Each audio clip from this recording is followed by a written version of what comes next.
After a terrorist attack, it's always a good idea to try to understand the terrorist's motives. And the main concern when examining his motives is whether those motives are shared by others. If they are, then even after police have apprehended or killed the terrorist, there may be future attacks by like-minded individuals. Islamic terrorist attacks are pretty easy to examine because the terrorists regularly shout their primary motive during the attacks, Allahu Akbar. They sometimes leave notes or videos going into more detail, and we have their playbooks, the Quran and the Hadith, which provide the ideological framework for the attacks. Islamic terrorist attacks have become so common that non-Islamic attacks now stand out simply for being non-Islamic. For instance, sandwiched between an Islamic terrorist attack yesterday in Mali and another Islamic terrorist attack today in France was an anti-Muslim terrorist attack in London. A 47-year-old man named Darren Osborne plowed a rental van into Muslims who were leaving a mosque after their evening Ramadan prayers. Some people were surprised that there was an attack on Muslims, but I wasn't. Why wasn't I surprised? Because I've been calling it for years. For years I've been warning that as jihadis slaughter unbelievers in the name of Allah, people's concerns about the jihadi threat are going to grow. And if politicians and the media continue to silence these people, forcing them to bottle up their frustrations, some of them are eventually going to give up on confronting Islam peacefully. All the way back in 2010, I posted a response to the mayor of Dearborn, whose officers had arrested us and thrown us in jail for having a peaceful discussion with Muslims on a public street. I pointed out that when the government becomes an obstacle to open, honest discussion, this doesn't help any of the parties involved. Instead, it keeps people from learning to discuss sensitive topics peacefully, which only leads to more hostility. When it comes to the conflict between Islamic values and Western values, there are three basic approaches we can take. Run us through them, David Wood from 2010. First, you can ignore the fact that there are differences between Islamic law and Western values. Just pretend the differences don't exist and maybe they'll go away. Or at the very least, you can pass the problem on to the next generation, let them deal with it. This seems to be the mayor's approach and the overall approach of Western leaders. Here we are 7 years later, and that's still the approach taken by politicians, the media, Hollywood, and the entire Western education system. Second, you can draw attention to differences between Islamic law and Western values. Point them out, bring them to the surface, discuss the differences, debate them in public. Then people learn what the facts are on both sides of the issue, and everyone realizes that we can discuss sensitive topics without wanting to kill each other. This is the position of Act 17. 7 years later, that's still the approach of Act 17. Third, you can get angry at Muslims and burn Qurans and say that we should nuke Mecca and call Muslims names like raghead and camel jockey. That's the position the mayor apparently attributes to us, but that's the position we're trying to keep people away from. You see, the mayor's position, let's call it the ostrich approach, will not end well. You can't ignore the conflicts between Islamic law and Western values forever. And if you continue to ignore them, the tension is going to build, and we're seeing this all around the world, until people finally can't take it anymore and people on both sides react in a really bad way because they haven't learned to discuss difficult issues like adults. What did I say would happen if we couldn't come together to have open, honest discussions about the conflicts between Islam and Western values? I said that there would be people on both sides who would take a more hostile approach. And we didn't have to wait until 2017 to see this happen. I posted that video in 2010. A year later, in 2011, we had the Anders Breivik attacks in Norway. Breivik killed 77 people and injured more than 300, and he posted his manifesto online just before the attacks. In his manifesto, Breivik explained in detail why he decided to become a terrorist. He said that growing up in Norway, he kept witnessing Muslim immigrants assaulting Norwegians. He said that he personally witnessed around 50 of these attacks. So he came to view Muslim immigration as a problem. In the 1990s, he studied the Quran and the Hadith and concluded that Islam was actually the problem. He decided to go into politics to share his concerns, but then he changed his mind and began planning a terrorist attack. Why did he change his mind? Since David Wood from 2011 went through the entire 1,500-page manifesto, we'll let 2011 David Wood explain Breivik's reasoning by quoting Breivik. In the 1990s, when Breivik became convinced that Islam is a threat to European civilization, he decided to go into politics. But he soon realized that anyone who questions Islam is labeled a racist and marginalized. Since Islam was beyond criticism, Breivik came to regard political participation as utterly pointless. It is meaningless to participate in the democratical process when you are not allowed to raise important issues without being subjected to political and social persecution through stigmatization and ridicule. It is time to acknowledge that we, the cultural conservatives of Western Europe, are deceiving ourselves to believe that it is remotely possible to change the system democratically. Breivik realized this in the year 2000. Around the same time, he also concluded that the media had such a stranglehold on public perception, speaking out against Islam is futile. There is no freedom of speech in Europe. If you don't cheer and embrace your own annihilation, you are a racist bigot, an enemy of the establishment, and must be suppressed, ridiculed, undermined, and persecuted. Well now, you're a young Norwegian who sees immigration and Islam as the chief threats to Western society, but all peaceful avenues of addressing these threats have been blocked by politicians and the media. What do you do? In order to successfully penetrate the cultural, Marxist, multiculturalist media censorship, we are forced to employ significantly more brutal and breathtaking operations which will result in casualties. In order for the attack to gain an influential effect, assassinations and the use of weapons of mass destruction must be embraced. The primary goal of the shock attacks is not the immediate physical manifestation of the attack, destroying a few buildings, killing a few hundred traitors, but rather the indirect effects. Shock attacks will have the potency to penetrate the strict censorship regime of the cultural Marxists, multiculturalists. The purpose of the violence is to break through the protective wall the media has constructed around the topic of Islam. Breivik wanted to do something so heinous that even the combined forces of the BBC, CNN, MSNBC, ABC News, and the New York Times could not silence his message. He justifies the move from no peaceful means available to violence is necessary by quoting Robert Spencer.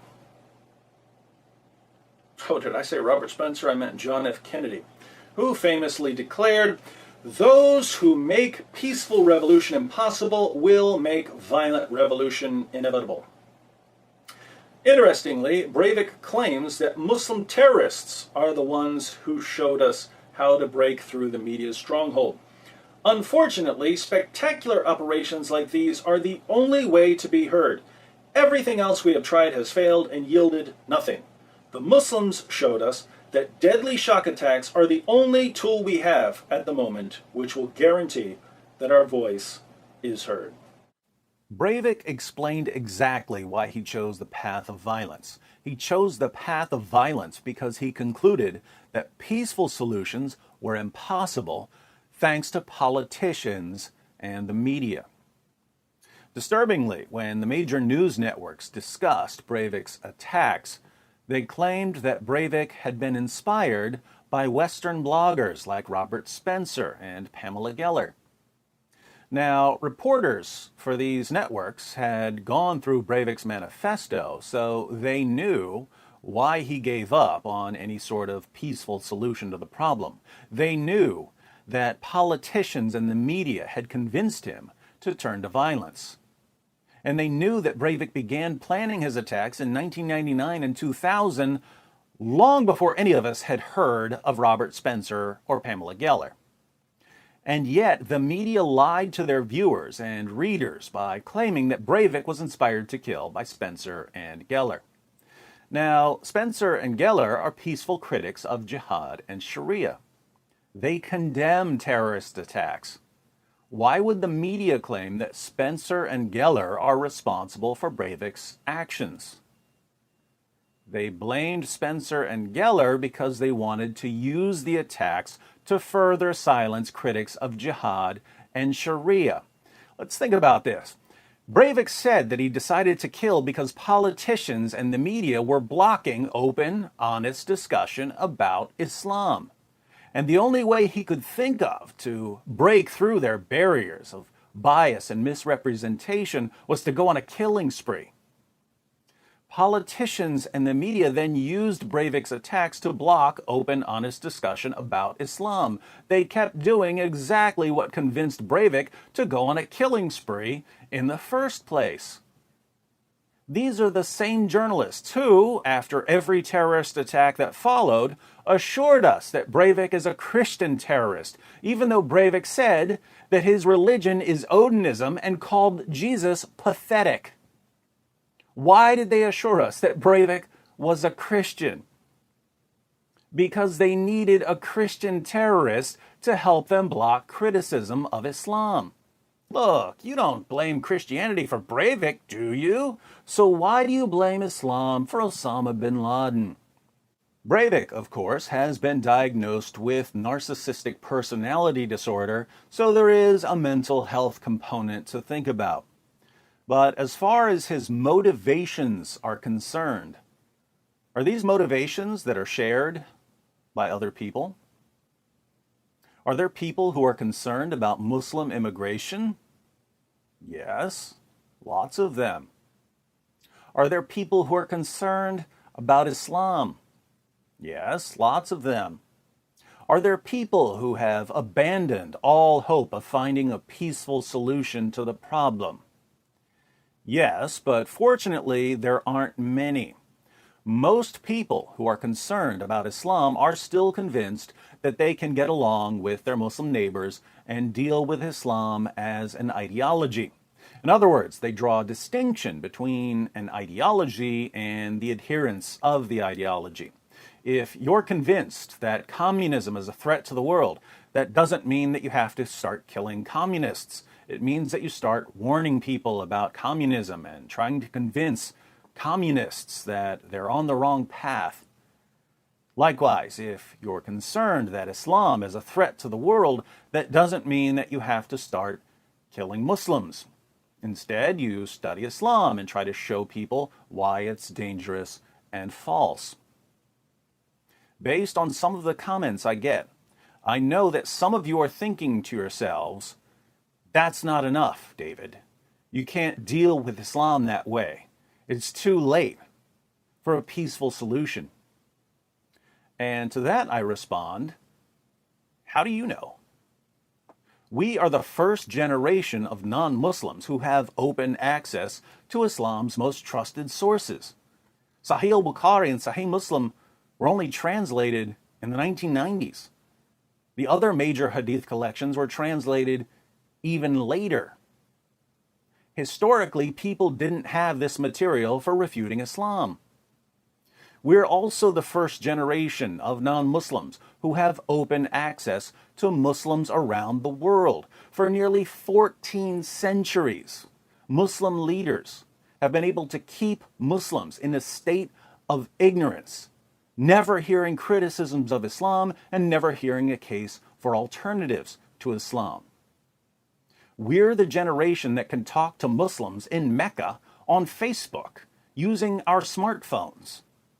No generation has ever had the opportunities we have for confronting Islam as an ideology.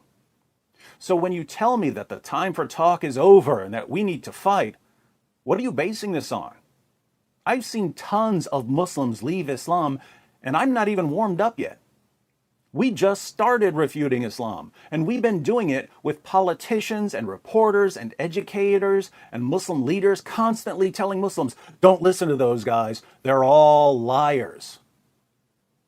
If a handful of people posting critiques on blogs and social media can convince so many Muslims to leave Islam, imagine what things would be like if millions of people learned how to refute Islam. Islam would crumble. Lots of Muslims would realize that their leaders have lied to them and they'd leave Islam. Those who decided to remain Muslim wouldn't have the numbers or the confidence to be plotting global domination. Problem solved. Peacefully. Now, just to be clear, when I say that the problem can be solved peacefully, I don't mean pacifistically. Obviously, governments still need to deal with groups like ISIS and Al-Qaeda and the Taliban. And just as obviously, police and intelligence organizations need to deal with terrorists. But as far as the average Muslim in the street, the average Muslim leaving a London mosque after Ramadan prayers, no one should be trying to kill these Muslims. If you disagree with their ideology, as I do, refute their ideology. Islam cannot stand up to criticism and can only maintain its claims in an atmosphere of ignorance or of violent oppression. That's why Muslim leaders have been killing critics of Islam since the beginning. But David, it's so much work going through the Muslim sources. The Quran is so boring. Wait, you'd rather have a global bloodbath than learn to refute a boring book? Seriously? Listen, the day that Western nations would rather slaughter people in the streets than use our freedom of speech to refute ideologies, that's the day the West dies. The nations might live on in some sense, but they wouldn't be the same. A Great Britain that kills because it's too stupid and too spineless to debate would no longer be Great Britain. It would be Zombie Britain. So that's my response to critics of Islam who are wondering if we can really refute Islam peacefully. I say we can. But what about the Islamophiles who defend Islam? As for those of you who are watching this and thinking to yourselves, what? Refute Islam? That would be evil and immoral. We need to shield Islam from criticism at all costs. You're the morons who value the ideology of Islam over the adherents of Islam. Islam has no feelings. It has no rights. It doesn't deserve our respect or our protection. It calls for our violent subjugation, and for that, as an ideology, I'd be quite happy consigning it to the trash can of religious history. And yet, you still want to protect it. Why? What's your game plan here? How are you going to avoid people killing each other in the streets when they get so fed up with their government's inability to protect them that they decide to take matters into their own hands? As far as I can tell, you guys only have two basic plays in your playbook. One, after every Islamic terrorist attack, you tell us that it had nothing to do with Islam. You've been running this play for years. How's that working out for you? After every attack, politicians, reporters, educators, and actors unite in a grand chorus of nothing to do with Islam. How many terrorist attacks have you stopped with that strategy? 0. So, we write the words epic fail over that play. You run your other play when people start to realize, even after you've run your first play thousands of times, that jihad does have something to do with Islam. And when they realize this, your only move is to call them racists and bigots and Islamophobes. How's that working out? Are people becoming less concerned about jihad because you keep calling them racists? No, they're becoming more concerned about jihad because jihadis are blowing up their children. So, you have as much influence as it's possible to have. You've got politicians across the board. You've got all of the major news networks. You've got Hollywood. You've got the entire education system. You've got it all. And yet, with all of that power, all of that influence, you have done less than nothing to solve this problem. You are completely helpless to stop terrorist attacks, and you are completely helpless to keep people from becoming justifiably concerned about Islam and jihad and Sharia. Let's do the math here. Islam is spreading rapidly due primarily to high birth rates and immigration. As Islam spreads, are terrorist attacks going to increase or decrease?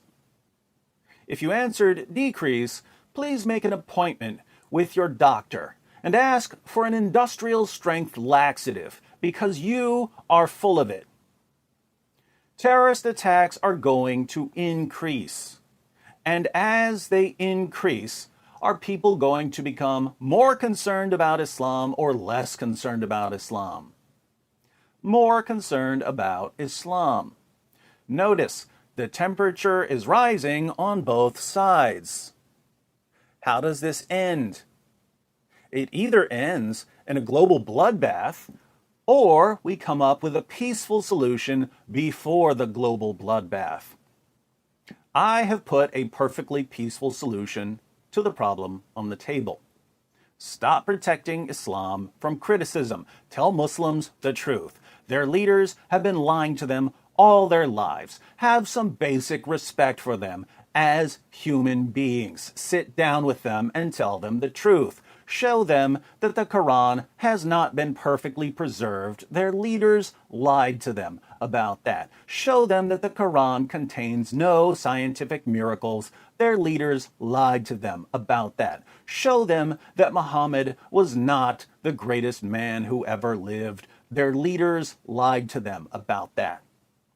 Tell them the truth so that they can make an informed decision about whether to follow Islam.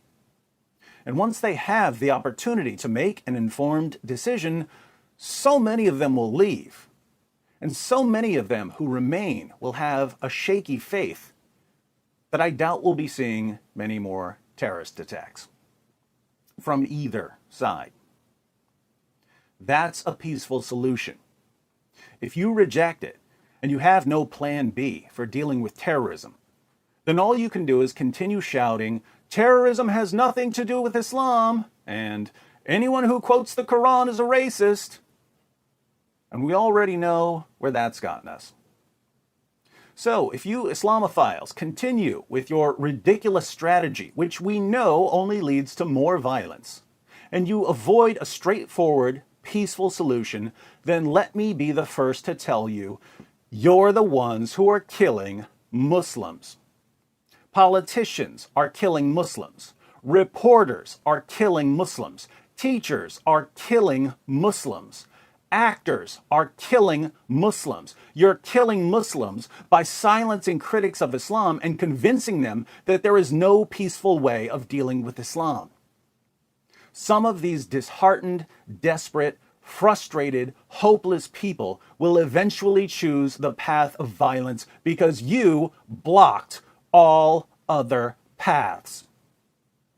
So do us all a favor and either help us refute a dangerous ideology for the good of both Muslims and non-Muslims, or sit down, shut up, and stay out of the way.